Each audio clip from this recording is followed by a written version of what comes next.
Jadi dari pintu rumahnya dia ngikat tali, terus ditaruh di jalan gitu, di tanah sampai kemana?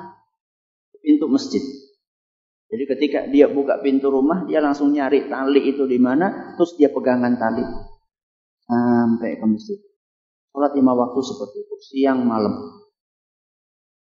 Itu loh orang-orang yang perlu kita contoh. Jangan sampai kita ini cuma ngaji, tapi prakteknya nggak ada. 3 poin yang perlu kita perhatikan. Yang pertama masalah apa? Keikhlasan. Yang kedua meneladani Rasulullah Shallallahu Alaihi Wasallam. Yang ketiga masalah apa? Istiqomah di dalam beramal. Semoga bermanfaat buat kita semuanya. Kita buka pintu. Baik, syukron Ustaz atas materi yang telah disampaikan. Mungkin bagi para jamaah sekalian, bagi ikhwan dan akhwat bisa menyiapkan pertanyaan, atau mungkin kita buka sesi pertama ini, sesi tanya jawab pertama dengan dialog interaktif secara langsung. Siapa yang bertanya? Baik.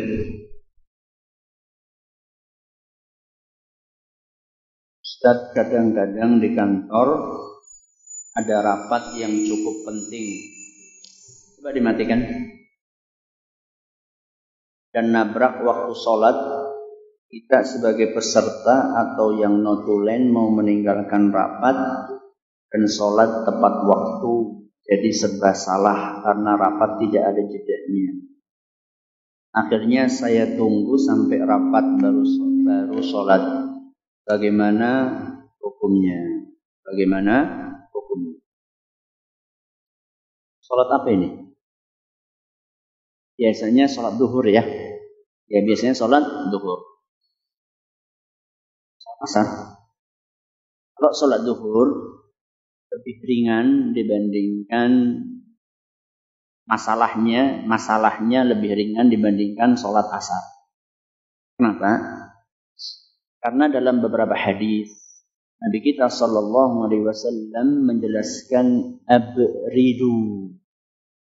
Jadi Nabi SAW mengatakan carilah waktu sholat duhur ketika agak apa? Agak teduh, agak dingin dikit. Itu diperbolehkan oleh Nabi kita Muhammad Sallallahu Alaihi Wasallam. Sehingga kalau misalnya mundurnya setengah jam, ya,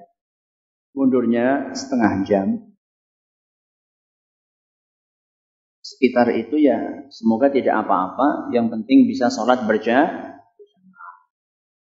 Tapi kalau mundurnya sampai 1,5 jam, ya, apalagi sholat asar, maka di sini perlu ada usaha untuk menyampaikan kepada yang memimpin rapat. Tentunya dengan cara yang sopan, dengan cara yang santun, sehingga tidak menimbulkan fitnah. Karena maaf, kadang-kadang ada sebagian teman-teman kita ya, ketika mendapatkan kondisi seperti yang tadi disebutkan, ya langsung aja. Jadi begitu azan dia langsung berdiri gitu aja. Gak ada pemberitahuan sebelumnya. Dan ini tentunya kurang sopan, kurang etis.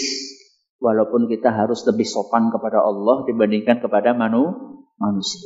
Akan tetapi kita perlu memperhatikan hal-hal tersebut supaya tidak menimbulkan prasangka yang jelek, image yang negatif. Maka saya katakan diusahakan ngomong baik-baik kepada yang punya kewenangan. Ustadz, bagaimana kalau kita sudah berusaha sungguh-sungguh untuk ikhlas, akan tetapi perasaan kurang ikhlas itu selalu hadir? Syukran. Kalau kita sudah berusaha dengan sungguh-sungguh, secara maksimal, kemudian ada perasaan-perasaan tersebut, maka dilihat efeknya apa. Kalau efek dari perasaan itu, kemudian kita putus asa, nggak mau beramal lagi, berarti itu dari setan. Dan harus kita buang dan kita berta'awud kepada Allah Tabaraka wa Ta'ala. Tapi seandainya efek dari perasaan itu kemudian kita terus meningkatkan kualitas keikhlasan kita, maka itu bagus. Dan pertahankan perasaan tersebut.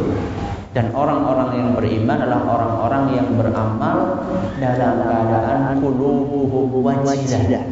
Dalam keadaan hatinya itu merasa khawatir, apakah amalan saya sudah benar atau belum, diterima atau tidak, sehingga berefek terus memperbaiki ibadah dia dalam kesehariannya.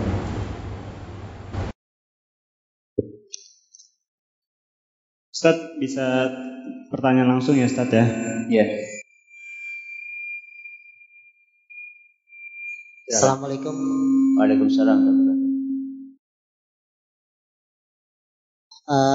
Anda mau bertanya Ustaz, kalau kita misalnya memberi kepada seorang, itu niat kita karena kasihan gitu. Misalnya dia ada orang yang minta-minta atau karena ada orang fakir, kita memberi dia asalnya itu karena rasa iba kita, rasa kasihan. Apa itu termasuk ikhlas Ustaz? Ya. Syukran. Assalamualaikum.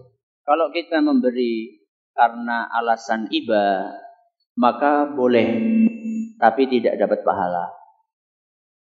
Boleh, tapi tidak dapat pahala. Yang akan dapat pahala adalah orang yang memberi karena mencari ridha Allah.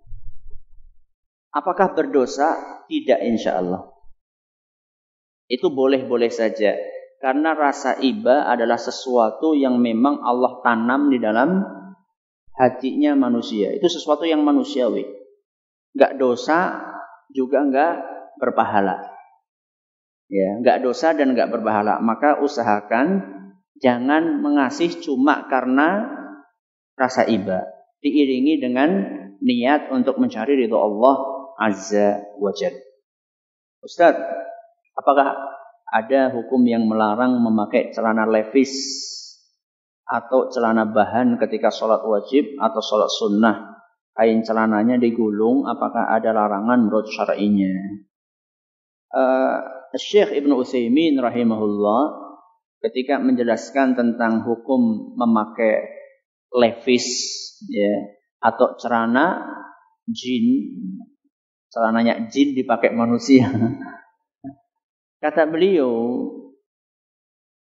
apa dalil yang mengharamkan kain levis? Ya, apa dalil yang mengharamkan kain levis? Segala sesuatu secara asal hukumnya halal kecuali ada dalil yang mengharamkan. Maka kata beliau, levis halal. Yang tidak boleh itu adalah ketika bentuknya ya melanggar aturan syariat. Misalnya terlalu ketat. Ada sebagian orang itu kalau mau ngelepas celana itu sampai Sampai tolong dong tarikin celananya. Saking apanya? Saking ketatnya. Atau sobek di sana sini kelihatan auratnya. Tapi kalau misalnya tidak ada pelanggaran syariat dalam bentuknya, ya, artinya lebar, ya, atau buat jaket, ya, supaya anget, ya, itu tidak apa-apa insya Allah. Itu tidak apa-apa insya Allah. Ana pernah lupa sholat isya. Hari berikutnya, ana ingat apakah ana harus mengqadha atau bagaimana dan kapan waktunya. Wajib mengqadha. Kapan mengqadhanya? Ketika ingat. Ketika ingat. Jadi misalnya lupa sholat isya, ingatnya ketika sholat zuhur. Ingatnya setelah sholat zuhur. Maka saat itu juga setelah sholat zuhur, lakukan sholat 4 rakaat qadha sholat isya. Bukan nanti malam nunggu isya 2 kali, bukan. Karena Rasulullah SAW menjelaskan, barang siapa yang lupa sholat atau tertidur, falyusalliha idza dzakaraha. Hendaklah dia segera untuk melakukan sholat saat dia ingat. Jadi Nabi SAW mengatakan menggantinya ketika ingat. Kapan dia ingat, dia ganti.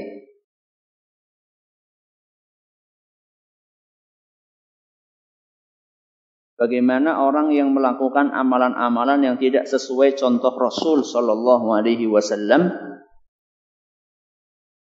sering dilakukan karena tidak tahu bahwa itu tidak sesuai contoh. Apakah berdosa?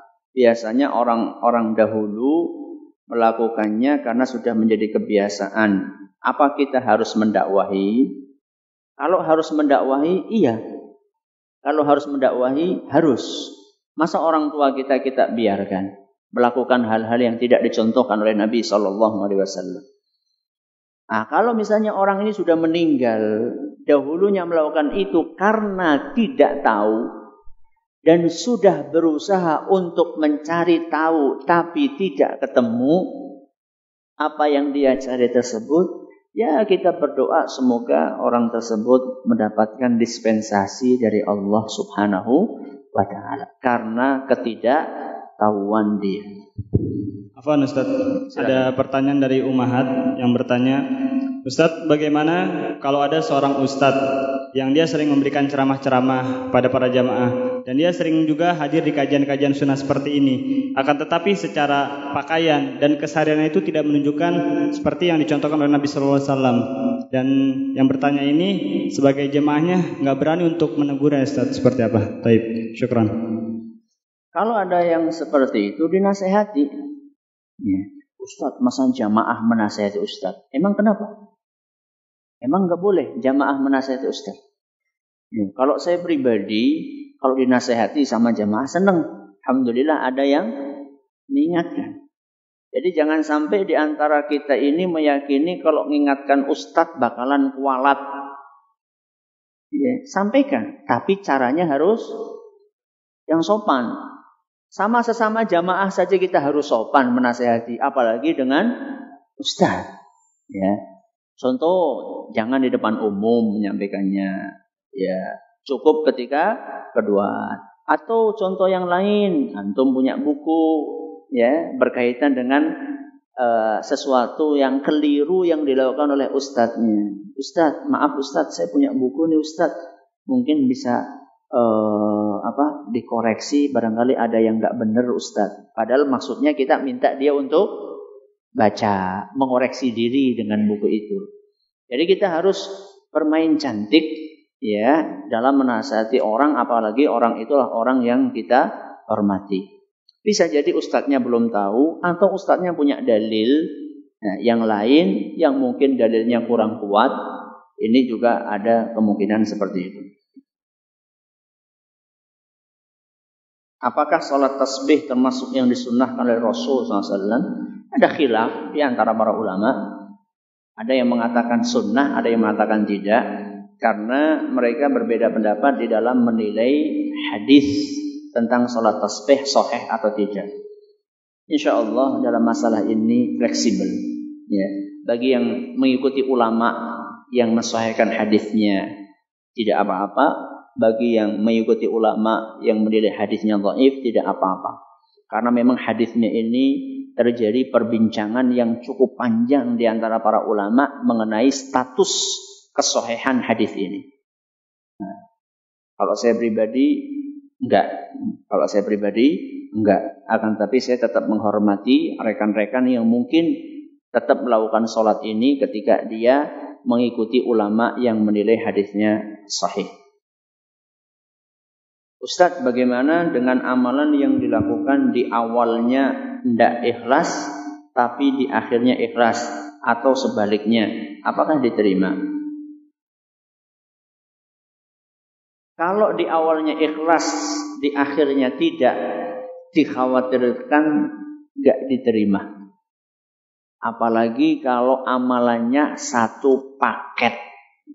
Satu paket itu maksudnya sholat subuh. Satu paket isinya berapa? 2 rakaat. Satu paket. Ya. Satu paket, satu bungkus, satu rakaat, 2 rakaat, selesai. Kalau amalannya satu paket, awalnya ikhlas, akhirnya enggak ikhlas, dikhawatirkan enggak diterima. Karena Rasulullah SAW mengatakan, innamal a'malu bil khawatim. Amalan itu tergantung akhirnya. Amalan itu tergantung akhirnya. Tapi kalau misalnya nggak ikhlasnya di awal, kemudian di akhirnya dia berusaha untuk memperbaiki, semoga dia mendapatkan pahala sesuai dengan keikhlasan yang dia usahakan. Afwan Ustadz, sebelum berlanjut pertanyaan, mungkin bagi para umahat atau akhwat ada yang ingin bertanya secara langsung?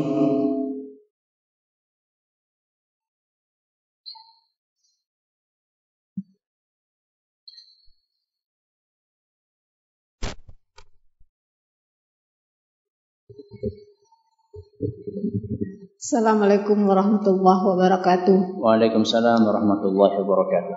Ini terkait dengan masalah khusyuk dalam sholat, Ustadz. Ya. Kita sudah mencoba berusaha selalu minta sama Allah seperti doa yang Ustadz katakan tadi. Namun selalu setiap sholat itu tidak khusyuk dari awal sampai akhir, tetap saja meleng. Apakah yang hal tersebut membuat kita rasanya malu sama Allah, sering berdoa, sering meleng lagi, seolah-olah rasanya kita mempermainkan Allah. Apakah perasaan saya seperti ini salah apa bagaimana? Kemudian apa kaitannya dengan ayat yang mengatakan bahwa hidup di dunia ini adalah permainan? Mohon penjelasan Ustaz. Terima kasih. Assalamualaikum warahmatullahi wabarakatuh. Waalaikumsalam warahmatullahi wabarakatuh. Pertama, saya ucapkan selamat bahwa Anda berusaha untuk terus memperbaiki ibadah. Ini adalah sebuah karunia. Ini adalah sebuah karunia dari Allah Subhanahu wa taala ketika hati kita ini ada semangat untuk memperbaiki diri. Karena ada sebagian orang enggak peduli dengan ibadahnya.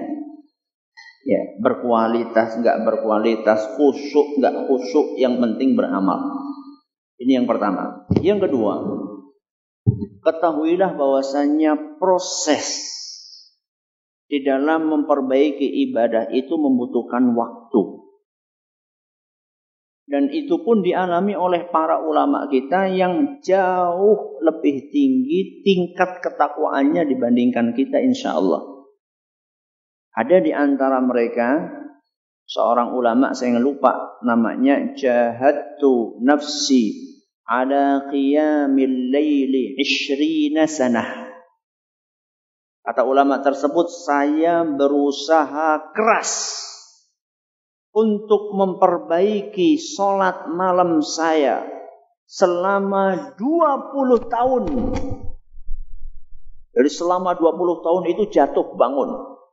Berusaha untuk terus meningkatkan, terus dia tingkatkan. Sekarang berhasil, besok tidak. Sekarang dapat setengah, besok dapat sepertiga. Besoknya lagi, terus selama 20 tahun.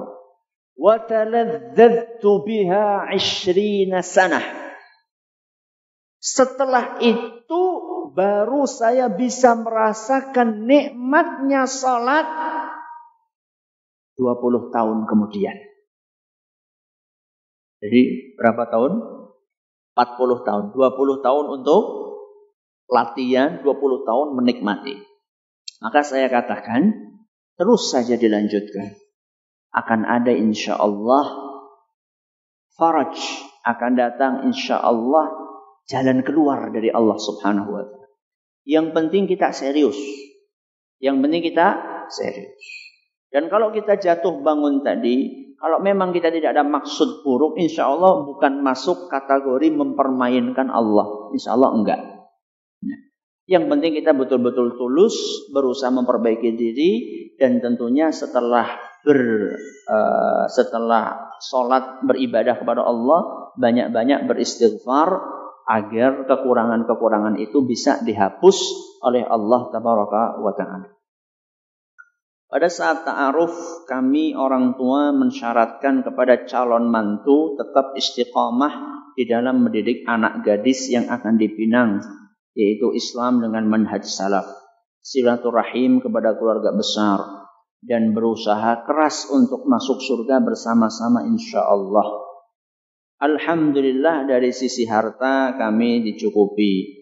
tapi tanpa membebani anak mantu. Tapi setelah menikah setelah menikahi anak kami ternyata tidak sesuai dengan harapan kami, mohon doa dan nasihat Ustaz selain bersabar.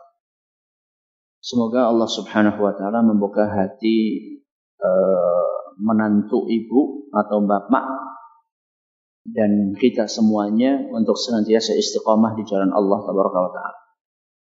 Selain bersabar, Anda perlu untuk terus menasihati menantu tersebut dengan cara yang baik, ya, dengan cara yang bijak, dengan berbagai sarana. Ya, bisa dengan lisan kita, bisa dengan tulisan, bisa dengan sarana teknologi, ada radio, ada televisi, ya, ada Facebook, ada Twitter, ada WA, ya, ada Telegram. Pokoknya apa saja yang bisa kita gunakan untuk menasehati. Sabar, menasehati, terus doa. Jangan pernah meremehkan doa.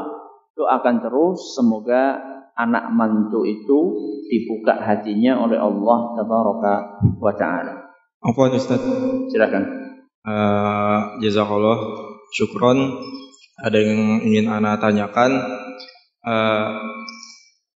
Apabila suatu amalan memang terindikasikan tidak ikhlas, apakah sebuah amalan keutamaannya itu hanya ibadahnya tidak diterima, ataukah disertai dengan dosa atas ketidakikhlasan tersebut? Kemudian apakah setelahnya jika kita bertaubat dan beristighfar, keutamaan atau pahala dari amalan yang sebelumnya telah tidak ikhlas bisa kita dapatkan kembali, ataukah memang tetap gugur di situ saja, Ustaz? Ya, jazakallahu khair. Ya. Yang pertama, ya, apabila seorang beramal kemudian dia tidak ikhlas gitu ya, terus habis itu berusaha untuk memperbaiki gitu atau gimana?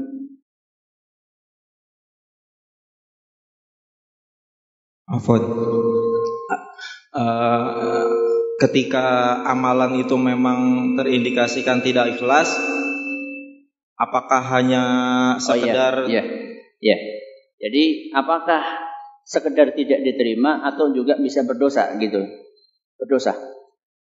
Selain tidak diterima juga berdosa. Dan terancam dengan api neraka. Jadi amalan yang tidak ikhlas itu bukan hanya sekedar enggak diterima, tapi juga mengancam pelakunya untuk masuk ke dalam neraka. Maka bukan sesuatu yang ringan ketika kita tidak ikhlas di dalam beramal. Ya, ini yang pertama. Makanya tadi kisah hadis yang saya bawa Sahih Muslim, 3 orang yang masuk ke neraka gara-gara apa? Gak ikhlas. Gara-gara gak ikhlas. Orang yang berjihad, orang yang bersedekah, sama orang yang ngaji. Karena gak ikhlas mereka masuk neraka. Bukan sekedar amalannya gak diterima, tapi juga bisa memasukkan kemana? Ke neraka. Terus yang kedua, kalau kita beramal suatu amalan, kita gak ikhlas. Dosa kan? Setelah itu kita beristighfar kepada Allah. Apakah pahalanya akan kembali? Jawabannya, emang sudah dapat pahala sebelumnya. Beda, ya. Kasusnya beda dengan orang yang pernah beramal ikhlas karena Allah, kemudian melakukan kesyirikan. Berarti kan amalannya apa? Dihapuskan. Terus tobat. Sebagian ulama mengatakan amalan yang dulu pernah hilang pahalanya akan dikembalikan. Dengan apanya? Taubatnya. Kenapa bisa seperti itu? Karena dia sudah pernah punya pahala. Nah sekarang ini dia belum punya. Ya. Gimana mau mengembalikan sesuatu yang tidak ada? Tapi kalau dosanya akan diampuni, insya Allah. Dosanya diampuni, insya Allah. Kalau taubatnya nasuha, taubatnya serius, benar-benar, insya Allah akan diampuni dosanya oleh Allah Tabaraka wa ta'ala. Untuk mengajak donatur, Ustaz, Ana dan beberapa teman bergabung membuat satu komunitas yang sering mengadakan kegiatan semisal santunan untuk anak yatim dan duafa di bulan Ramadan, acara buka bersama anak yatim. Untuk mengadakan acara tersebut kami selalu membuat broadcast di jaring sosial untuk mengajak donatur acara tersebut, kemudian membuat DP untuk BB atau FB dengan tujuan mengajak teman-teman berpartisipasi. Setelah acara selesai kami posting dokumentasi acara dengan tujuan memotivasi bagaimana apakah amalan kami tetap diterima dengan cara ini, tergantung niatnya apa. Ya. Kalau niatnya seperti yang tadi disampaikan, motivasi, semoga tidak apa-apa. Semoga tidak apa-apa. Tapi ketika dokumentasi itu, ya, sekarang ada sebagian orang terlalu bermudah-mudahan. Dikit-dikit foto, ya. Kalau memang tidak perlu, nggak usah. Cukup laporan secara tertulis bahwa sudah dilakukan pengeluaran uang segini, ya. Kalau memang perlu sekali untuk difoto, ya cukup hanya sekedar penerimanya saja. Nggak usah kita ikut nampang-nampang, nebeng-nebeng di situ, ya. Karena dikhawatirkan akan mempengaruhi apa? Niat kita di dalam beramal.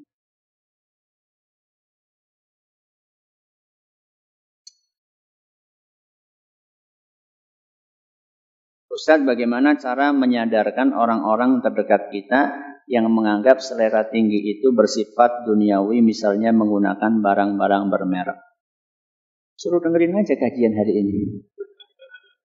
Ya, antum minta rekamannya, ya nanti insya Allah bentar lagi, nggak tahu bentar lagi atau lama lagi akan keluar di ufit.tv, ya, di ufit.tv, antum download, antum kasihkan hadiah, ya. Bilang ini hadiah dari seorang yang menyayangi antum karena Allah. Ya. Semoga bisa disaksikan dan bisa membuka hatinya. Mungkin ini yang dapat kami sampaikan pada kesempatan kali ini. Mohon maaf, kami bukannya nggak mau salaman. Oh, satu, silakan. Assalamualaikum warahmatullahi wabarakatuh. Waalaikumsalam. Ustadz, bagaimana dengan kita yang kadang-kadang melakukan suatu amalan sunnah, sudah merutinkan, kemudian ada suatu kondisi yang kadang-kadang kita tuh tidak bisa melakukan, tapi ada perasaan seperti sayang, sedih, takut kehilangan keutamaannya. Apakah sikap seperti ini baik atau termasuk berlebih-lebihan, Ustaz? Ya, kalau misalnya kita biasa melakukan sesuatu, kemudian kita tidak bisa melakukannya karena satu dan lain hal, apakah ada penyesalan itu bagus? Jawabannya bagus. Ya, ketika kita tidak bisa melakukan sesuatu yang positif, kemudian kita menyesal, bagus. Ya, tidak apa-apa. Akan tetapi tentunya nggak cukup hanya sekedar menyesal saja, akan tetapi berusaha untuk terus mengembangkan amal pribadi kita. Ini yang dapat kami sampaikan. Mohon maaf, habis ini saya akan